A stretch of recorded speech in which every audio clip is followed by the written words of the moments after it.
Assureur, prenez plus de risques. Pourquoi j'ai choisi d'intituler ainsi ce nouveau numéro de podcast? Cela fait écho à un article du Financial Times paru début février qui s'appuie sur un échange avec le directeur général du Lloyds à Londres. Il insiste sur la nécessité pour les porteurs de risques de prendre plus de risques dans un environnement en pleine mutation où les risques justement se font à la fois plus pressants et plus divers.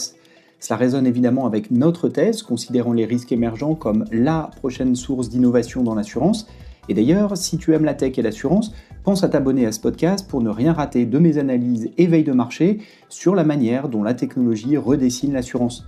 Et pour revenir au sujet du jour, et dans le contexte des risques émergents, les technologies, la donnée, les algorithmes sont indispensables, il nous semble, pour repenser la manière de faire de l'assurance, alors que les données historiques n'existent pas ou peu par définition, ou sont non pertinentes sur certains défis qui évoluent si rapidement qu'ils les rendent obsolètes.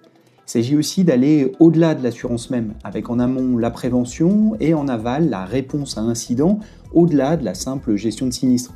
L'assurance n'est qu'une brique de cette chaîne de valeur étendue du risque, et la technologie au service de la réponse à ces nouveaux défis constitue selon moi le concept de résilience. Résilience qui était aussi évoquée par le CEO d'AXA dans une tribune de la Harvard Business Review publiée l'année dernière. Face à la montée des risques, il appelait, comme le directeur général du Lloyds mentionné dans l'article que nous lirons dans la deuxième partie du podcast, il appelait les assureurs à construire des réponses à ces nouveaux défis. Plus précisément, il mettait en évidence le choix auquel les acteurs de l'assurance font actuellement face. Quand il s'agit de nouveaux risques ou des risques émergents, soit de se désengager en quittant tel ou tel segment de marché ou en multipliant les exclusions, soit utiliser les forces de l'assurance, la modélisation du risque et les capacités d'investissement pour construire la résilience. Ce défi de la résilience, au-delà d'être un enjeu de société comme il le rappelait, me semble être d'autant plus prégnant qu'il répond à un enjeu de croissance auquel les assureurs font également face. Quitter certains marchés signifie baisser les revenus. Alors certes, cela peut améliorer la rentabilité, mais trouver des manières soutenables de continuer à les couvrir ou de se lancer sur de nouveaux marchés est une réelle opportunité pour les acteurs de l'assurance, il me semble. Je vous propose maintenant de parcourir un article paru début février dans le Financial Times. Il s'intitule « Les assureurs du Lloyds doivent adapter une posture risk-on selon son dirigeant ». L'article démarre ainsi « L'afflux d'investissements dans la défense, l'énergie et l'intelligence artificielle impose au secteur de l'assurance d'être audacieux et ambitieux », déclare Patrick Tiernan au Financial Times. Le directeur général du Lloyds de Londres a affirmé que les assureurs doivent adopter une posture risk-on, c'est-à-dire accepter davantage de risques, afin de proposer des couvertures adaptées aux secteurs en forte croissance, comme les technologies militaires, l'énergie et l'IA. Compte tenu des volumes d'investissement dirigés vers la défense, l'énergie et les infrastructures, nous devons être très réactifs, adopter une posture résolument orientée vers le risque et faire preuve d'audace et d'ambition pour accompagner les investissements de l'économie réelle, a déclaré Patrick Tiernan au Financial Times. Aujourd'hui, le secteur le plus dynamique est celui des data centers qui soutiennent l'IA, a-t-il ajouté. Le marché londonien de l'assurance et de la réassurance commerciale, où les souscripteurs négocient des polices couvrant aussi bien des centrales électriques que des cargaisons d'or, a quasiment doublé ses revenus pour atteindre 187 milliards de dollars sur la décennie écoulée jusqu'en 2024, selon un nouveau rapport du London Market Group. Le Lloyds, qui représente environ un tiers de ce marché, a mobilisé des capitaux privés pour couvrir des risques émergents. Au cours des 6 derniers mois, il a conclu des accords avec des groupes tels que Blackstone et Oaktree, l'investisseur en crédit majoritairement détenu par Brookfield. Ces dernières années, les investisseurs privés ont massivement investi dans l'assurance, en partie parce que les rendements du secteur sont considérés comme décorrélés des marchés financiers traditionnels. Ils sont en effet davantage liés à des événements comme les ouragans en Floride ou les séismes au Japon. Et aux côtés des sociétés de capital investissement, les hedge funds, family office et fonds de pension ont accru leurs allocations au secteur, portées par plusieurs années de profits exceptionnels.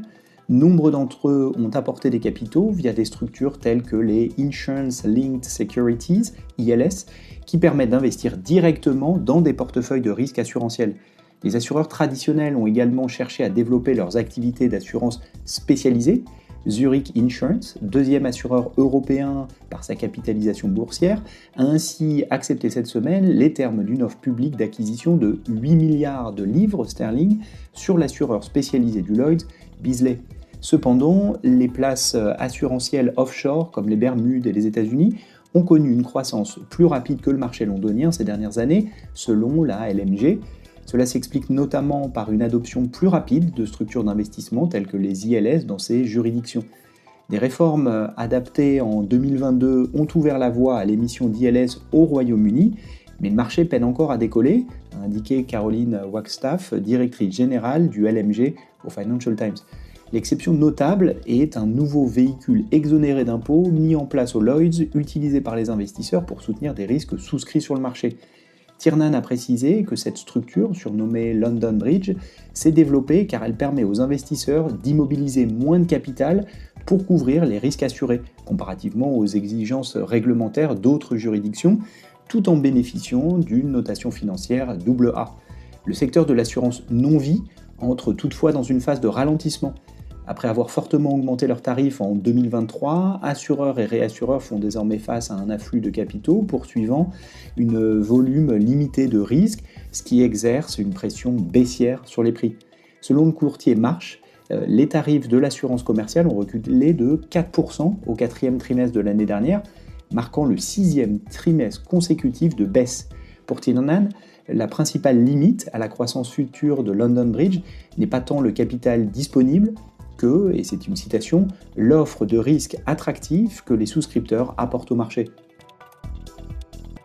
Et pour aller plus loin, je vous propose de réécouter un précédent épisode du podcast dans lequel je partageais quelques réflexions personnelles sur la manière dont la technologie pouvait faciliter l'innovation produit dans l'assurance, notamment pour répondre aux défis que constituent les nouveaux risques et la nécessité, selon moi, de repenser la manière de les couvrir justement.